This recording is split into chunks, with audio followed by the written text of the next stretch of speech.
অপু,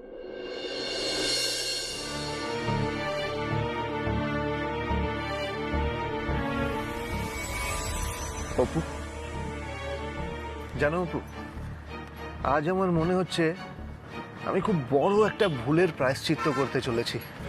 কোন প্রায়শ্চিত্তের কথা বলছো বলো তো?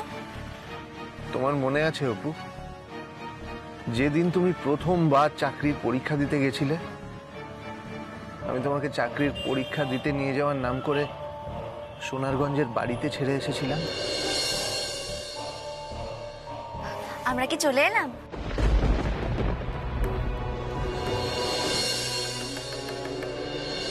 আপনি তো আমায় কথা দিয়েছিলেন আমার পাশে দাঁড়াবেন, তাহলে আপনি কেন কথা রাখলেন না? আমায় কেন পরীক্ষা দিতে দিলেন না? সেদিন তুমি যদি পণ না করতে, তাহলে হয়তো তোমার আর সরকারি চাকরি করা হতোই না অপু। আমি যতই তোমাকে সেদিন বাড়িতে ছেড়ে আসি না কেন, কিন্তু এই যে আজ আমি তোমাকে চাকরির ইন্টারভিউ দিতে নিয়ে যাচ্ছি, আমার যে কি আনন্দ হচ্ছে অপু, আমি তোমাকে বলে বোঝাতে পারবো না। হ্যাঁ হ্যাঁ হ্যাঁ।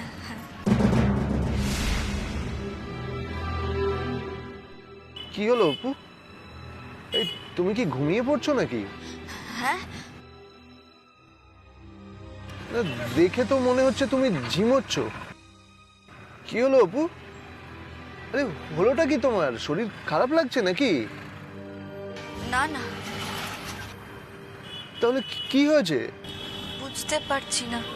আমার না ঘুম পাচ্ছে, জানো তো। এই দেখো, এই আবার কি কথা বলো তো? এরকম দিনের আলোর মধ্যে তোমার ঘুম পাচ্ছে? এ দেখি তোমার জ্বর টর এলো কিনা। না, জ্বর তো নেই। তাহলে কি হলো অপু? তুমি এরকম করছো কেন? এই ইন্টারভিউ বোর্ডের সামনে এরকম করবে নাকি? অপু, তোমায় কিন্তু স্বাভাবিক লাগছে না আমার। না না, আমি কোনো রিস্ক নেব না। আগে চলো একটা ডাক্তারের কাছে নিয়ে যাই তোমাকে। না না না, আমি ঠিক আছি ঠিক আছি। তুমি তুমি শুধু তাড়াতাড়ি চলো, তাড়াতাড়ি। আর কত তাড়াতাড়ি যাবে অপু? আচ্ছা, তুমি এরকম অস্থির হচ্ছ কেন বলো তো? এরকম ঝিমিয়ে পড়ছো কেন? টেনশন থেকে এরকম ভাবে কেউ ঝিমিয়ে পড়ে, এটা তো আমি শুনিনি আগে। একটু টেনশন হচ্ছে। কেন অপু, কেন টেনশন করছো? তুমি তো খুব ভালোভাবে প্রিপারেশন নিয়েছো, তুমি তো খুব ভালো করে পড়াশোনা করেছো, তাহলে কেন টেনশন করছো? আচ্ছা অপু, তুমি চোখে মুখে একটু জল দেবে? হ্যাঁ, একটু দাও তো। দাও।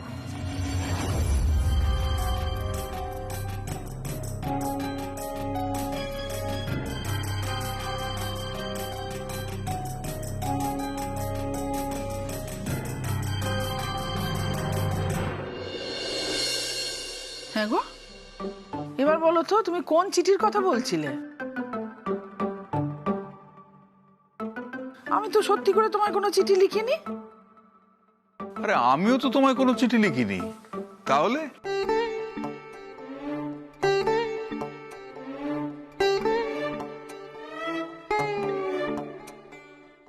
আমরাও কেউ তোমায় চিঠি লিখিনি, অপুও লেখেনি।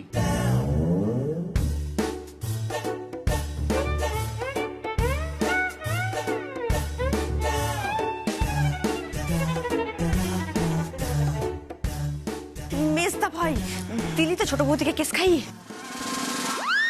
দাঁড়াও দাঁড়াও দাঁড়াও দাঁড়াও, এইবার সবকিছু আমার কাছে জলের মতো স্পষ্ট হয়ে গেছে। এইবার বুঝতে পারছি এই সবকিছুই অপুমার দুষ্টুমি। হ্যাঁ হ্যাঁ বাবা, আসলে ওই আপনার নাম করে মাকে আর মায়ের নাম করে আপনাকে অপুই চিঠিটা লিখেছিল, যাতে আপনাদের দুজনের মিলমিশটা হয়ে যায়। দুষ্টু মেয়ে একটা।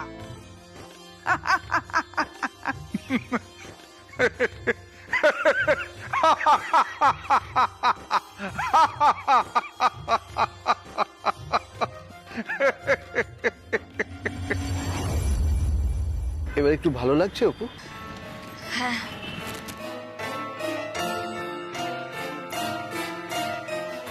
অপু, এত টেনশন করো না তুমি। দেখো, এটা কোনো সাধারণ ইন্টারভিউ না যে গতানুগতিক প্রশ্ন আসবে তোমার কাছে। এটা একটা ফাইনাল ইন্টারভিউ।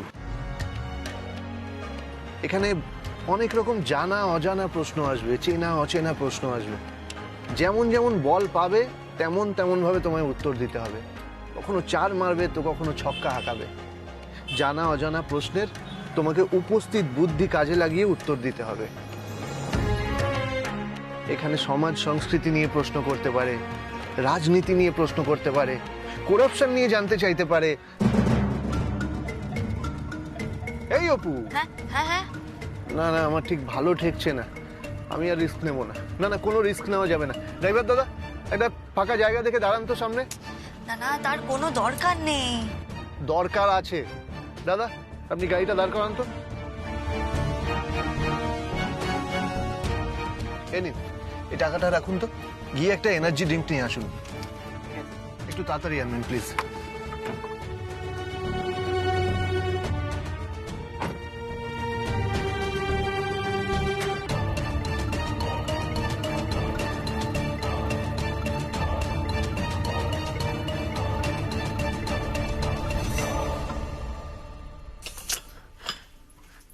চা বিস্কুট বাবাকে এক্ষুনি দিয়ে আসতে হবে।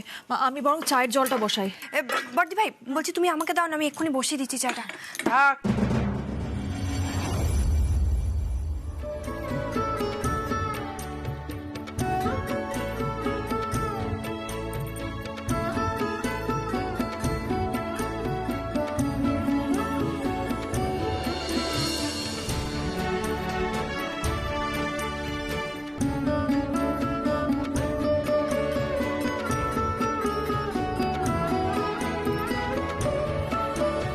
আজকে চাটা আমি নিজের হাতেই বানাবো। দাও বড় বৌমা, দাও।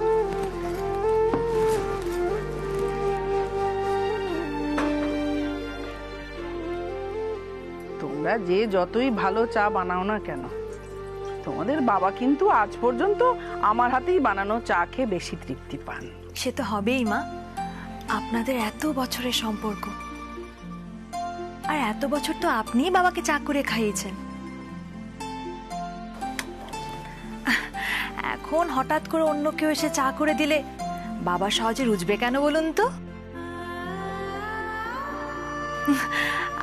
আমার কি মনে হয় জানেন তো, আপনারই বাবাকে রোজ চা করে খাওয়ানো উচিত। কিন্তু তোমরা তো কেউ আজকাল আমাকে কাজই করতে দাও না গো।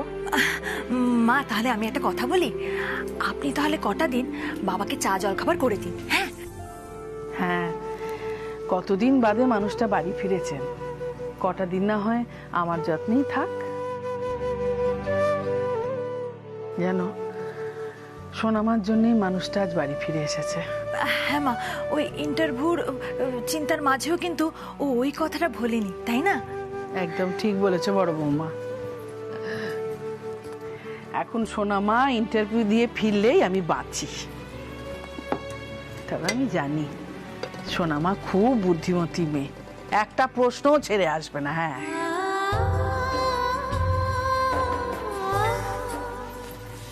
হ্যাঁ মা, আজ অপুর স্বপ্ন পূরণের দিন। সেই ছোট্টবেলা থেকে অপু এই স্বপ্নটাই দেখতো জানেন। মাথায় গামছা পেঁচিয়ে, চুল বানিয়ে, কাঁধে ব্যাগ নিয়ে চাকরি করতে যাচ্ছি বলতো। এটাই ওর খেলা ছিল। এতক্ষণে বোধহয় পৌঁছেও গেছে, তাই না? কি জানি, অনেকটা দূর তো, হয়তো পৌঁছে গেছে জানো। হ্যাঁ, সময় মতো যেন মেয়েটা পৌঁছতে পারে। দেখো মা অন্নপূর্ণা, আমার মেয়েটার যেন স্বপ্ন পূরণ হয় ঠাকুর।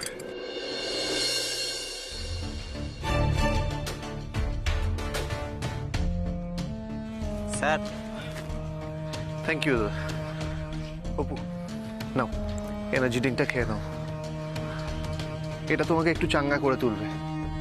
কি বলো তো অপু, আমার না মনে হয় না যে টায়ার্ডনেস থেকে তোমার এরকম হচ্ছে, কারণ টায়ার্ড হওয়ার তো কথাই না। কাল রাতে তো তুমি ভালোই ঘুমিয়েছো। আমার মনে হয় টেনশন থেকে তোমার মধ্যে দুর্বলতা এসেছে, আর দুর্বলতা কাটানোর জন্য এনার্জি ড্রিঙ্ক হচ্ছে বেস্ট। নাও খেয়ে নাও। চলো অপু, গাড়িতে বসে খাবে, চলো এসো। দেখে, হ্যাঁ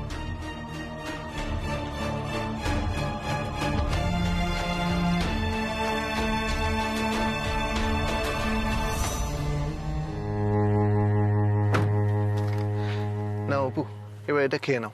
আর তোমার হাতটা দাও দেখি, দাও। আমি ঠিক আছি, আমার কিছু হয়নি। ঠিক আছো কি ঠিক নেই আমি দেখতে পাচ্ছি। পাটা দাও, দাও দাও দাও, তোলো পাটা, তোলো আস্তে।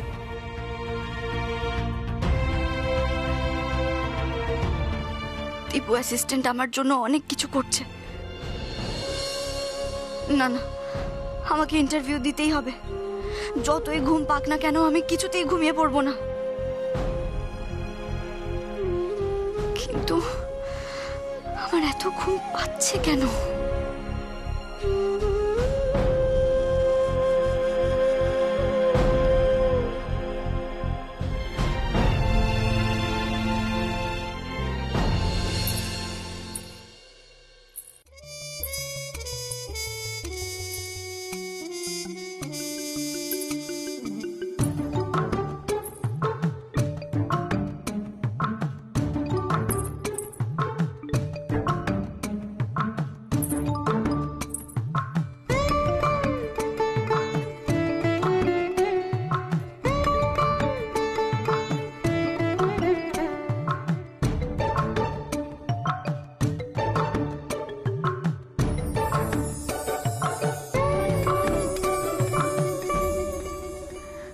তোমার চা।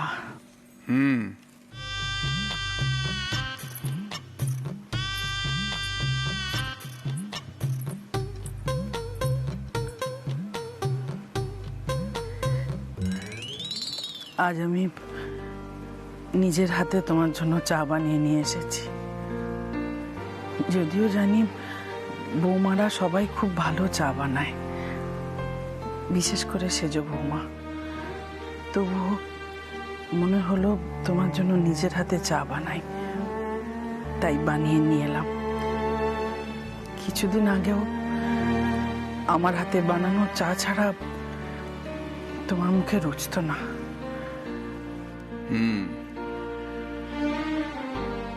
চাটা একবার খেয়ে দেখো না, হতে পারে আগের মতো আমি বানাতে পারিনি, হতে পারে আমি চা বানাতে ভুলে গেছি। জীবনে চাইলেও কোনো কোনো জিনিস সবসময় ভোলা যায় না বলা। কোনো কোনো ভুলে যাওয়া জিনিস ক্ষত হয়ে থেকে যায়। জানি। আচ্ছা, যদি চেষ্টা করি তাহলে কোনোভাবেই কি সেই ক্ষত সারানো যায় না?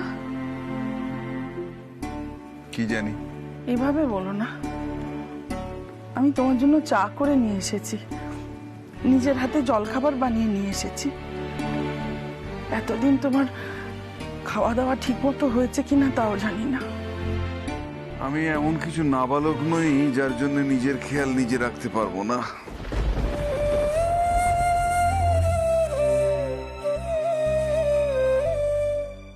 অপু, আমার না খুব টেনশন হচ্ছে জানো তো। ভাবছি ইন্টারভিউ দিয়ে ফেরার পথে একটা ডাক্তার দেখিয়ে নেব। হঠাৎ এরকম কেন হলো? এমনটা কেন হয়েছিল সেটা আমি জানি। জানো মানে? কি হয়েছে তোমার? কি জানো তুমি? এই নাও তোমার ব্রাহ্মী শাকের রস, নাও নাও খেয়ে নাও। দাও দাও।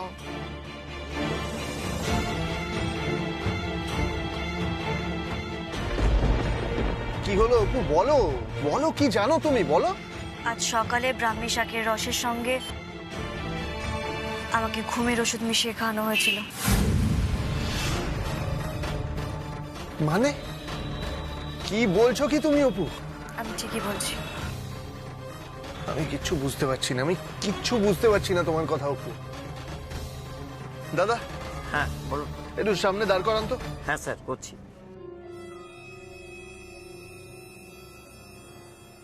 আমি কি এতটাই ব্রাত্য হয়ে গেলাম?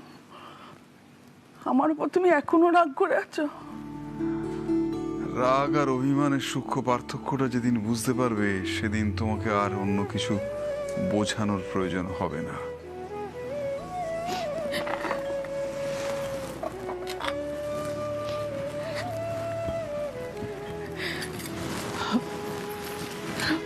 বুঝি, আমি সবটা বুঝি।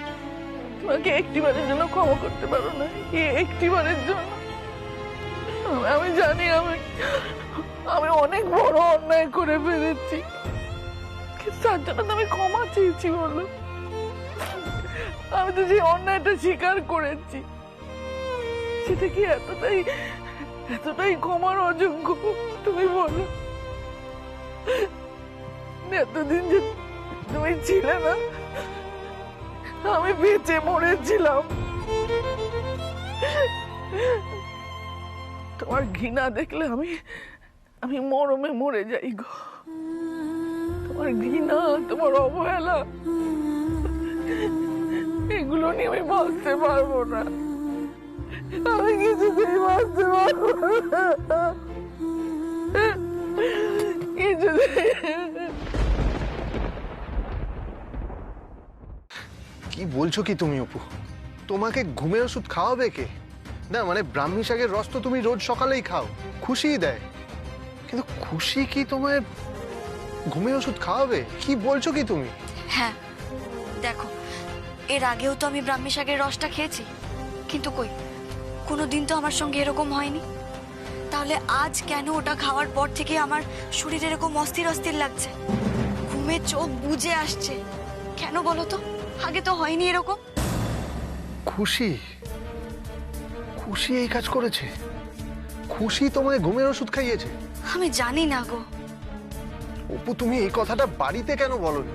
না না, আমি ইন্টারভিউ দিতে যাওয়ার আগে বাড়িতে কোনো অশান্তি চাইছিলাম না। ইন্টারভিউ দিয়ে বাড়ি ফিরি, তারপর না হয় যা হয় দেখা যাবে।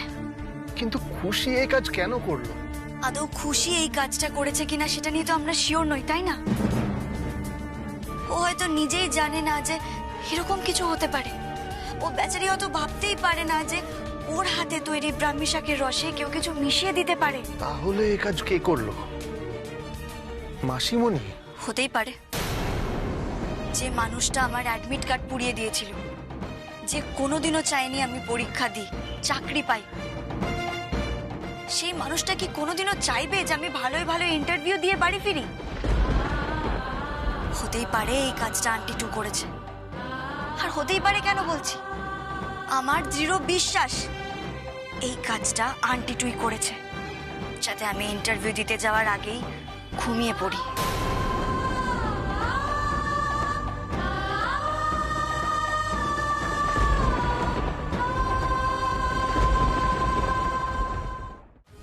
ভাবতে পারছি না অপু, আমি ভাবতে পারছি না মাসিমণি আবার এত নিচু কাজ করলো।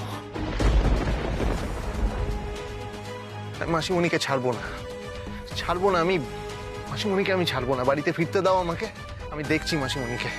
না না দীপু অ্যাসিস্ট্যান্ট, এখন তুমি এসব কিছু করো না। আমি আর টেনশন নিতে পারছি না। আগে ইন্টারভিউটা দিয়ে ভালো ভালো বাড়ি ফিরি, তারপর। অপু, তুমি সবটা বুঝলে কি করে? আমার তো এটা ভেবে ভয় করছে যে তুমি যদি ঘুমিয়ে পড়তে তাহলে কি হতো? ব্রাহ্মী রসটা খাওয়ার পর থেকে না আমার খুব কষ্ট হচ্ছিল। মনে হচ্ছিল হাত পা অবশ হয়ে আসছে, ঘুম পাচ্ছে আমার। তারপর মনে হলো যে ব্রাহ্মী রসে এমন কিছু ছিল যেটা খেয়ে আমার এতটা ঘুম পাচ্ছিল, এতটা কষ্ট হচ্ছিল। জানো তো, দিদি ভাই আর বর্ষা আমায় ডাকতে এসেছিল, কিন্তু আমি দরজা খুলতে পারিনি। কি করব না বুঝতে পেরে আমি অনেকটা জল খেয়ে নিয়েছিলাম। তারপর গলায় আঙুল দিয়ে বমি করেছিলাম। কি বলছো কি তুমি? হ্যাঁ গো, আমি যদি বমিটা না করতাম তাহলে হয়তো এতক্ষণে আমি ঘুমিয়েই পড়তাম। কিন্তু বমির সাথে সব ওষুধটা বেরিয়ে যায়নি, তার জন্যই তো ঘুম ঘুম ভাবটা এতটা লাগছিল। তবে এখন একটু ঘুমটা কেটেছে আমার। Thank god. এখন আমাদের তাড়াতাড়ি পৌঁছতে হবে দীপু অ্যাসিস্ট্যান্ট, না হলে অনেক দেরি হয়ে যাবে। তুমি তাড়াতাড়ি ড্রাইভারকে ডাকো। ডাকছি। আমি কিন্তু কাউকে ছেড়ে কথা বলবো না অপু, কাউকে ছাড়বো না আমি। আরে বাবা, আগে এত উত্তেজিত হয়েও না। প্রমাণ পেতে হবে আগে, প্রমাণ ছাড়া কাউকে কিচ্ছু বলা যাবে না। সবকিছুর প্রমাণ পেয়ে হাতে নাতে ধরতে পারলে তবেই বলতে পারবো, নয়তো শুধু শুধু অশান্তি বাড়বে, আর কিচ্ছু হবে না।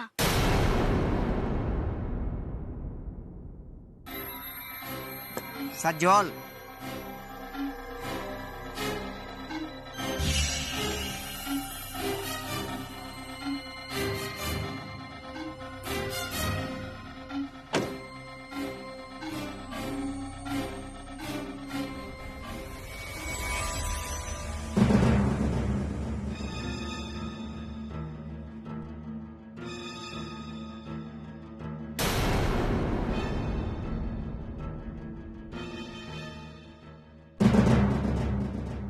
রাগ করো না দেবু অ্যাসিস্ট্যান্ট, শান্ত হও। অপুকে কাবু করা এতটা সহজ নয়।